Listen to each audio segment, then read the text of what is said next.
안녕하세요. 어디 말하기도 부끄러운 시댁 사연에 대해서 말해보려고 합니다. 속이 답답하기도 하고 어느 정도 수준이 되는 얘기여야 제가 지인들한테도 말을 하면서 답답한 이 속이 뚫릴 것 같은데 그것도 못하는 상황이니 죽겠더라고요. 저랑 남편은 꽃다운 나이 25살에 만나서 서로 자리를 잡으며 6년의 연애를 마치고 결혼에 성공하게 되었어요. 사실 저희가 연애하면서도 시댁에서 저희 사이를 탐탁지 못해 하셨고 반대를 하셨어요. 이유는 솔직하게 오픈한 제 가정사 때문인데요. 제가 13살 초등학교 6학년 나이 때 부모님이 이혼을 선택하시고 전 어머니랑 함께 살게 되었어요. 어렸을 때야 당장 아버지가 곁에 없는 게 갑작스러운 이별을 맞이해야 한다는 게 너무나도 충격적이었지만 그렇게 살아갔어요. 제가 고등학교를 다닐 무렵 저희 부모님의 이혼 사유가 바람이었다는 것을 알게 되면서 자세한 스토리를 들어볼 수 있었고요. 엄마가 저를 뱃속에 품으셨을 때부터 줄곧 여자들을 바꿔가며 바람을 피셨던 아버지에 결국 어머니가 버겁고 힘겨우셔서 이혼을 선택했다고 하시네요. 이 모든 내용을 현재 남편에게는 말을 다 했었고 눈치 없는 남편이 그걸 부모님께 말을 해버려 바람도 유전이다. 그 유전자 어디 안 간다. 그런 집안의 여자랑은 결혼을 꿈꾸지도 말아라. 연애에서 딱 멈춰라. 정말 별의별 말을 다 건너들었습니다. 그걸 또 눈치 없이 말했던 제 남편. 지금 와서 생각해보니 참 못난 남자였네요. 그치만 저희는 어렵게 설득을 한 끝에 결혼을 하게 되었고 그 이후에는 오히려 시부모님들이 부족한 제 아픔들을 채워주신다며 정말 딸같이 챙겨주셔서 감사한 마음으로 늘 효도해드려야지 그렇게 행복한 나날을 보냈답니다. 저희 시어머님은 세상에 둘도 없는 현모양처 스타일이세요. 남자가 밖으로 돌기 시작하면 집안의 평화가 무너진다. 여자가 집안에서 내조를 잘하면 집안이 평화롭다. 이 두 가지를 늘 새기고 사시는 분이라서 저 또한 시집 갔을 때 저 부분에 중점을 두시고 많은 가르침을 받을 수 있었습니다. 60대인 시부모님, 아버님은 아직도 집에 친구분들을 모시고 와서 술을 드시곤 하시고 그 모든 안주 제공은 시어머님이 아무 말씀 없이 묵묵히 차려주시곤 한답니다. 저도 몇 번 인사 겸 거들어 드리려고 다녀와 봤지만 단 한 번을 대충이라는 걸 하지 못하는 분이신 거 있죠?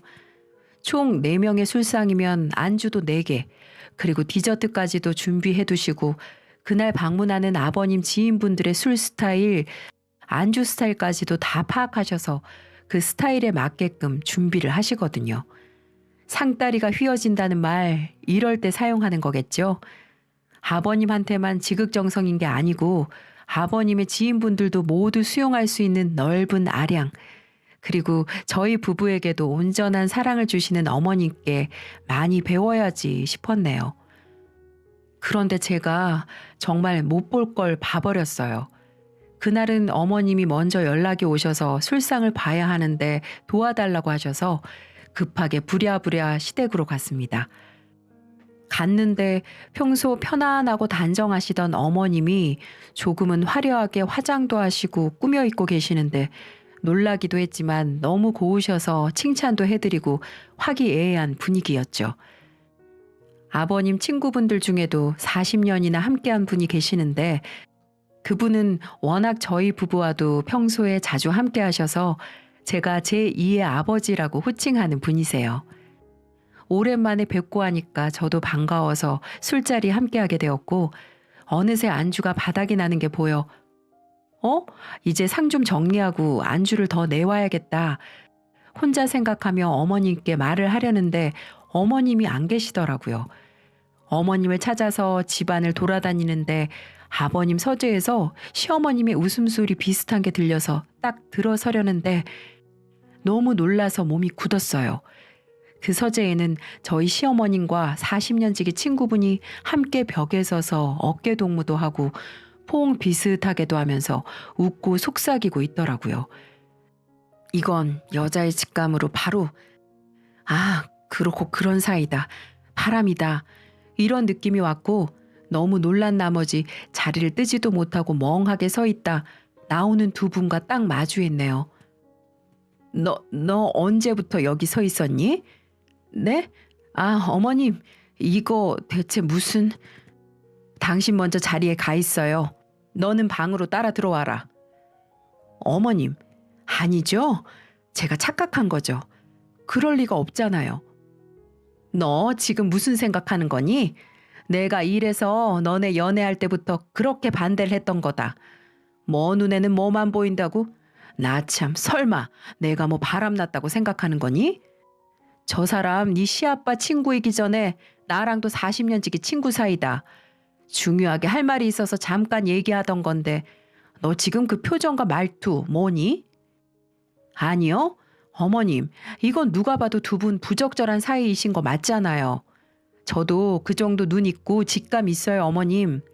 두 분이 언제부터 서로 몸에 터치도 하시고 그것도 어머님이 그러실 리가 없잖아요. 저는 정말 그동안 봐왔던 존경하던 시어머님의 불륜 현장을 목격한 것도 충격인데 갑자기 돌변하시고 매서운 말투와 표정으로 저를 다그치는 모습에도 너무 놀랐어요.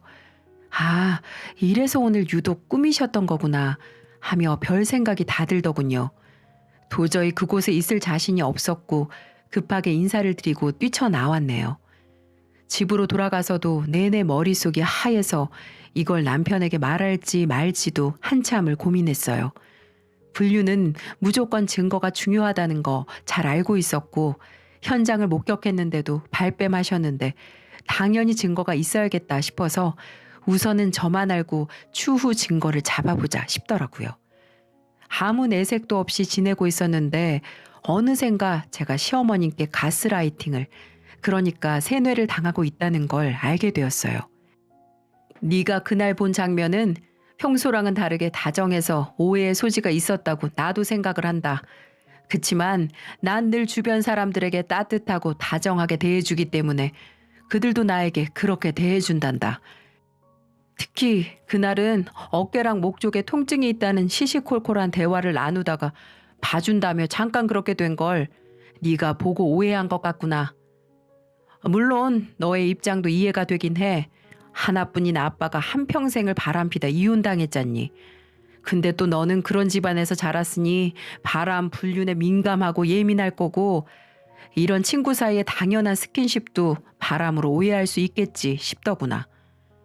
이런 식으로 구체적이면서 마치 제가 잘못 생각 중이고 사고방식이 남들과 다르다는 어쩔 수 없다는 식의 얘기를 매일같이 듣다 보니까 이게 어느 순간 저도 모르게 진짜 별거 아니었는데 내가 너무 그쪽에 민감해서 색안경을 끼고 본 건 아닐까라는 생각이 들더라고요. 그 이후에도 몇 번이고 두 분이 함께 있는 자리에 저도 있어 봤지만 전혀 불륜의 느낌이 나지 않았고 진짜 내가 착각했다 생각하면서 해프닝으로 마무리를 하려고 했어요. 어머님께도 제가 오해해서 죄송했다고 말씀도 드렸지만 사실 어머님은 괜찮지 않으셨죠. 알게 모르게 꼬투리를 잡고 저를 대해주시던 모습이 달라지기 시작했거든요.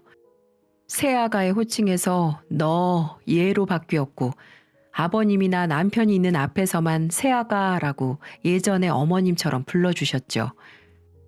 너, 오늘 집으로 좀 와서 일손 좀 도와야겠다. 올 사람들이 많으니 빨리 와서 도와라. 차릴 게 한두 가지가 아니야. 어머님, 오늘 친정엄마 병원 가는 날이라고 미리 말씀드렸었는데 혹시 잊으셨어요? 어쩌죠? 제가 당장 갈 수가 없는데. 사돈어른은 병원도 혼자 못 가신다니? 중증 환자도 아니고 검진하는데 혼자도 못 가셔? 오늘 내가 10인분을 준비해야 하는데 어떻게 혼자 하니? 당장 정리하고 1시간 안으로 와라. 분명 미리 친정엄마 검진 함께 가는 날이라고 며칠 전에 말씀드렸고 어머님 하시는 날에도 제가 함께 가겠다고도 했는데 아무리 생각해도 일부러 저러시는구나 싶더라고요. 하루가 멀다 하고 시댁 호출을 당하면서도 말로만 듣던 시집살이가 이런 거구나 하며 힘들어도 버텨보려고 애쓰고 그렇게 살았어요. 저희 부부가 2세 준비를 할 시기에 접어들어 슬슬 준비를 시작하는데 시어머님은 별골로 다 트집을 잡기 시작하더라고요. 나는 아직 너희가 온전한 부부라고 생각하지 않는다. 아무래도 얘네 집안이 불륜 집안인 게 너무 찝찝해. 급히 어디 안 갈 거고 바람도 결국 유전이라고 하는데 조금 더 지내다가 아이 가져라. 그래야 이혼할 때도 쉽지. 어머님, 제가 그 부분에 대해서는 정말 할 말이 없어요. 이걸 어떻게 해명을 해야 할지, 해명이 맞는 건지도 모르겠지만 저희 아빠 증오해요. 저는 정말 달라요, 어머님. 제발 온전한 저로 믿고 봐주시면 안 될까요? 정말 눈물이 나더군요. 제가 아빠를 선택한 것도 아니고 저 또한 그런 아빠 자식이라는 게 끔찍하게도 싫은데 이게 발목을 평생 동안 잡는구나 생각하니까 모든 원망이 쏟아지더라고요. 그렇게 5개월이 흘렀습니다. 결국 저희 부부는 2세를 갖게 되었고 기념으로 남편과 부산 여행을 가게 되었어요. 저도 남편도 그동안의 스트레스, 가정사 모두 잊고 재밌게 바람 쐬고 오자는 마음으로 길게 다녀왔어요. 오랜만에 해운대를 보니 속이 뻥 뚫리면서 행복함이 밀려오더라고요. 우리에게 와준 아이를 축복하고 감사하며 축하하는 시간도 가져보고 이제는 둘이 아닌 셋이라며 우리의 신혼은 끝이라며 그렇게 알콩달콩 보내고 자기 전에 소화도 시킬 겸 해운대 해변가로 갔어요. 남편과 손을 부여잡고 해변가를 거닐고 파도 소리에 눈도 귀도 호강하던 중 멀리서 저희 시어머님과 똑같은 분이 걸어오는 게 보이더군요. 저기 어머님 아니셔? 어디? 엄마랑 정말 비슷하다. 에이, 근데 엄마가 부산에 왜 계셔? 닮은 사람이겠지. 아니야, 봐봐. 어머님 맞다니까. 누가 봐도 어머님 옷에 가방, 모습까지 다 머리부터 발끝까지 어머님이셨어요. 점점 가까워질수록 확신했고 남편과 저는 그 자리에 서서 한참을 멍하게 아무 말도 없이 바라만 봤습니다. 시어머님이 팔짱을 끼고 그 옆에 서 계시던 남성분, 바로 제가 목격했던 그 아버님의 40년 지기 친구분, 두 분은 팔짱을 끼고 하하호호 웃으며 걸어오셨고 중간에 포옹에 거의 사랑이 넘쳐 흐르는 새내기 커플의 모습이더군요. 저는 정말 제가 봤던 게 불륜이 맞았는데 오히려 이상한 사람으로 몰고 가던 시어머님의 모습과 인연을 끊은 지가 몇십 년이 다 되어가는 제 아빠라는 사람의 불륜으로 꼬리표를 달고 살게 했던 모습, 모든 게 주마등처럼 스치면서 다리에 힘이 풀리더라고요. 제 남편은 분노에 찬 모습으로 그 둘에게 달려갔고 대체 지금 뭐 하는 거야? 엄청난 분노를 표출하기 시작했어요. 저희 부부를 본 두 분의 표정은 진짜 아직도 잊을 수가 없네요. 오해라며 본인 아들을 맡기 바쁜 시어머님 옆에 한숨만 쉬며 나참을 외치던 친구분. 바로 앞 호텔이 저희 숙소라 양해를 구하고 잠시 저희 숙소로 들어와 얘기를 하기 시작했죠. 너네가 오해한 거래도 엄마 친구 수경이 뭐 알지? 친구 만나러 급하게 부산 왔는데 마침 부산이라고 하길래 잠깐 만나서 얘기도 하고 그런 거야. 제가 말했지? 왜 네 와이프가 엄마 바람 핀다고 하든? 엄마가 그럴 사람이니? 정말 지네 애비가 바람 펴서 이혼당했다고 다 그런 줄 아나? 대체 너는 친구도 없니? 동성만 친구라고 생각하니 요즘 세상에? 전 남편에게 아무런 말도 하지 않았는데 본인이 본인 무덤을 파신 시어머님. 대체 이건 무슨 소리야? 당신 뭐 알고 있었어?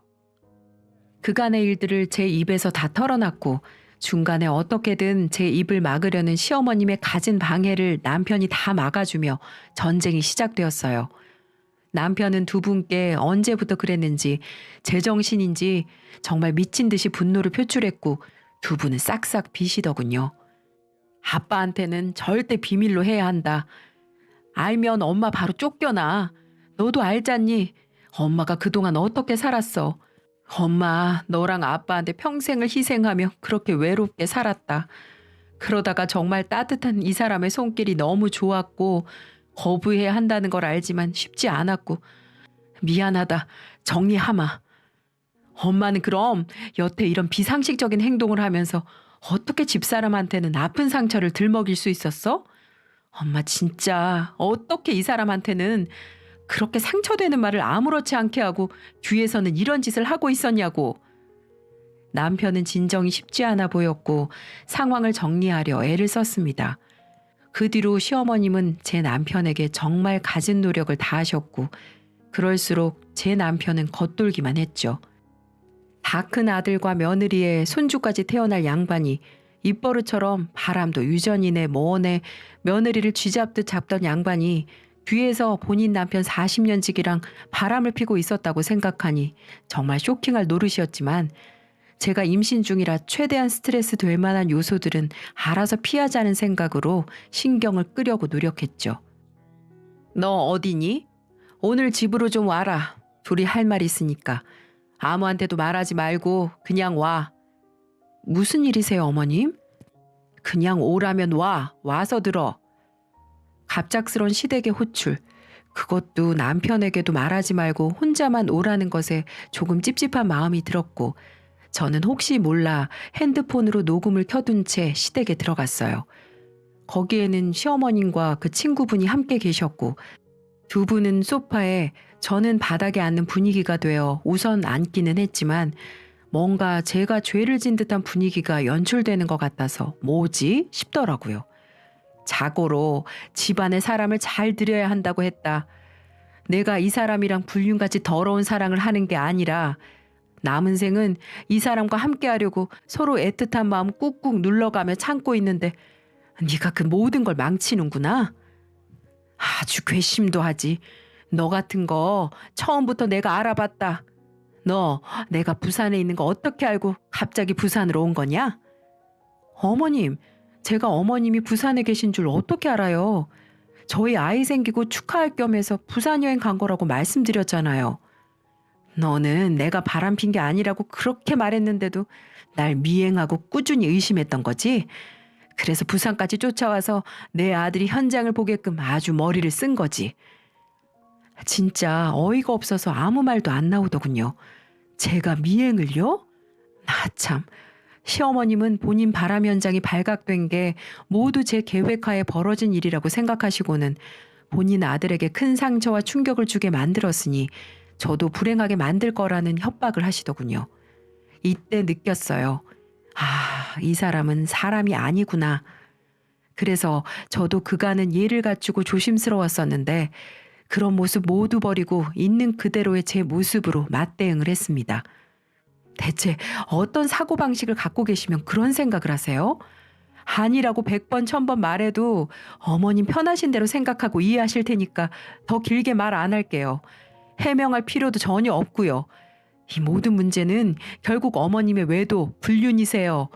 제가 잘못한 거라고는 애초에 처음 발견했을 때 남편한테 먼저 말했어야 했는데 말하지 못한 거 그게 바로 제 잘못이네요. 닥쳐! 너 내가 한평생을 어떻게 희생하며 살았는 줄 아니? 어떻게 참고 살았는데 절대 그냥은 못 나가지. 너 조용히 있는 게 좋을 거다. 알겠니? 진짜 사람의 이중성이 이럴 수도 있구나를 제 눈으로 보면서 소름이 확 끼치더군요. 알고 보니 애초에 이 둘의 관계는 하루 이틀 만난 것도 아닌 무려 1년 동안 지속된 관계였고 종지부를 찍을 때쯤 저희 부부가 외도 사실을 알게 된 거더라고요. 어머님은 정말 치밀할 정도로 이혼 준비를 하고 계셨고 본인이 그간 이 집에 희생하고 노력한 대가 그러니까 위자료를 받고 나갈 생각으로 여태껏 연기를 하며 사셨던 거였어요. 이게 영화에서나 있을 법한 일이 저에게 벌어지니까 이게 보통 정신으로는 받아들이기 힘들더군요.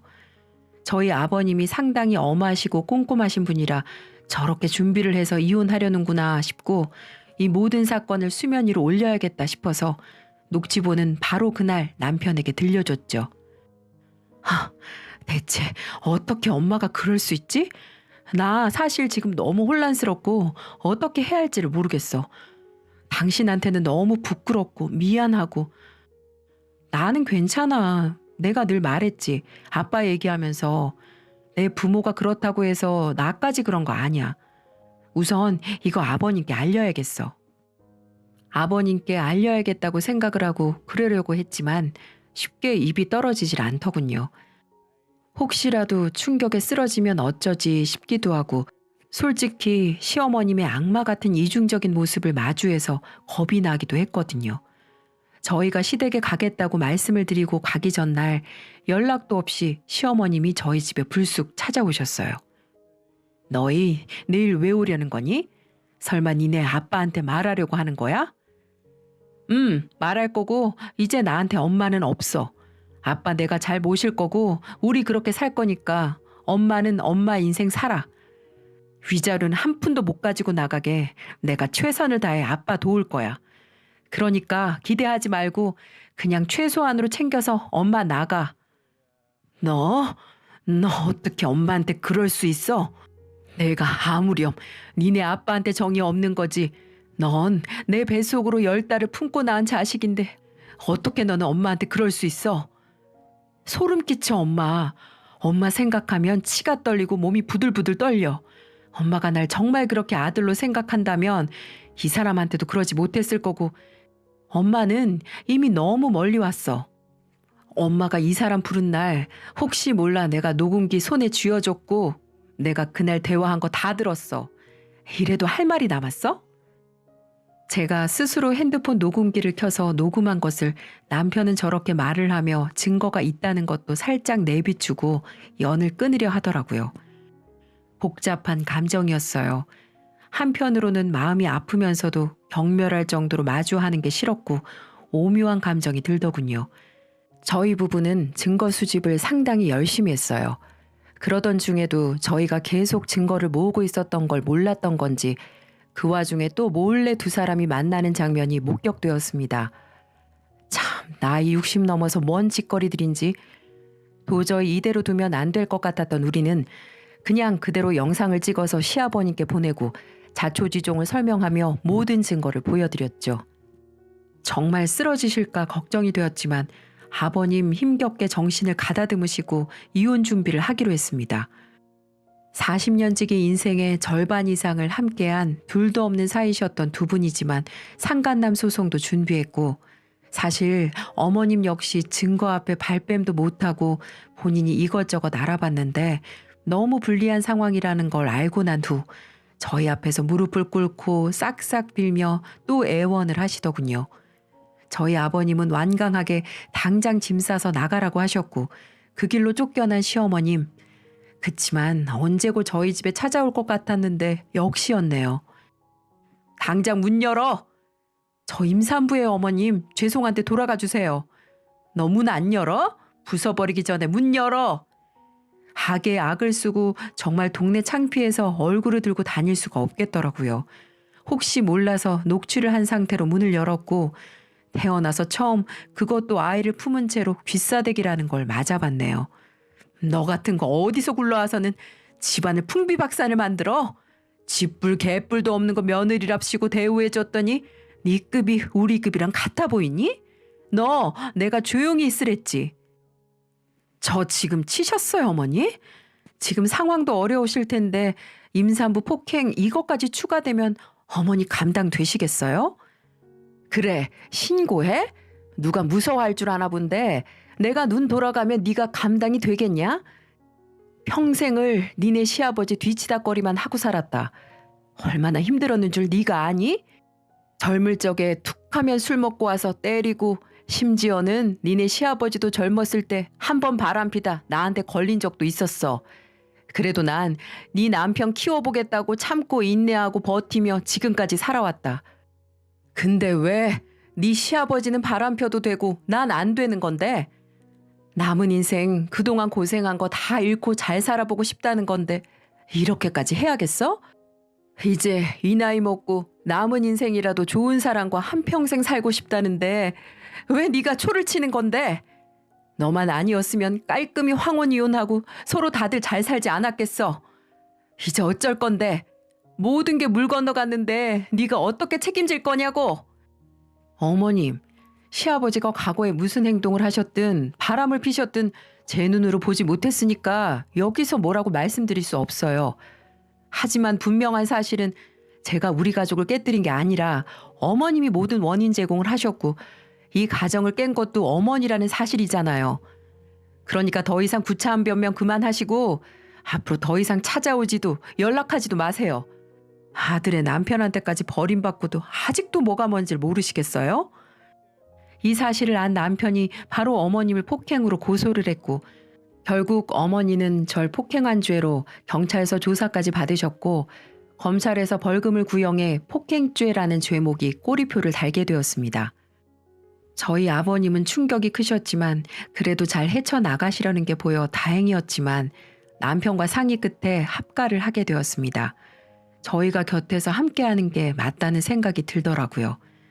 첫 아이를 임신하고 행복한 기쁨에 젖어도 모자랄 시간에 저는 영화에나 나올 법한 일들을 겪으면서 많이 힘들긴 했지만 솔직히 속이 시원해요. 늘 증오하는 아빠의 딸이라는 이유로 욕이란 욕은 다 먹고 꼬투리를 잡혔던 저였는데 이런 이유로 시집살이를 당하니 너무 서러웠었는데 시원하더라고요. 어머님이 자꾸 저희 집, 아버님 집을 찾아오셔서 합가를 하면서 다 이사를 해버렸어요. 태어날 아이에게 혹시 모를 위험이 있을 것 같기도 하고 정말 이중적이고 악마 같은 모습을 제 눈으로 보고 경험했기 때문에 저희 신변이 노출되는 게 꺼려졌거든요. 소식은 늘 듣고 있어요. 그 친구분에게도 버림받으시고 술에 쩔어 산다고 하시네요. 원래도 술을 참 좋아하셨던 분인데 고상한 척 하느라 술도 자제하고 취하면 정말 진상이거든요. 그래서 그 모습 감추려고 술도 최대한 안 마시고 늘 고상한 척 하면서 사셨던 분인데 이제 잃을 것도 없으니 원래 본 모습이 나오나 보죠. 저희 아버님은 오히려 더 밝아지셨고 함께 모든 시간을 공유하려고 서로 노력하고 있어요.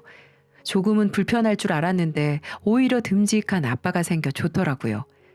나까지 이렇게 거들어주고 신경 써줘서 참 고맙고 미안하다. 아빠 진짜 그런 말이 어딨어요. 서운하게. 저 진짜 아빠랑 같이 살아서 좋아요. 행복하고.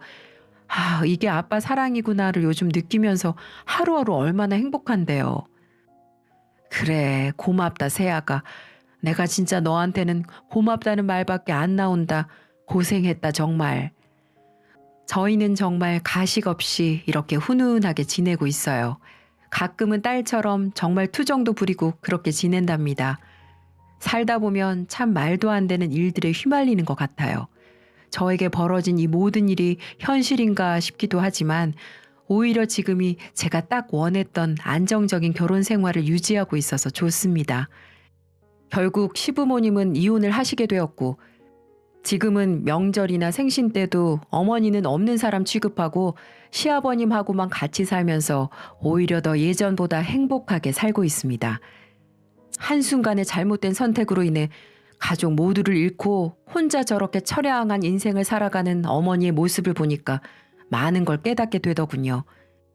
다른 거 몰라도 가족은 절대 배신하지 말아야 된다는 사실을 말이죠. 가족을 배신하면 절대 감싸줄 수 없다는 사실을요. 이런 일들을 아이를 품고도 잘 이겨냈으니 앞으로 어떤 일이 닥쳐와도 저 잘 살 것 같지 않나요? 어디 가서 말도 못하고 꾹꾹 누르고 살았는데 제 긴 사연 들어주셔서 정말 감사합니다. 여러분들 행복한 일만 가득하세요.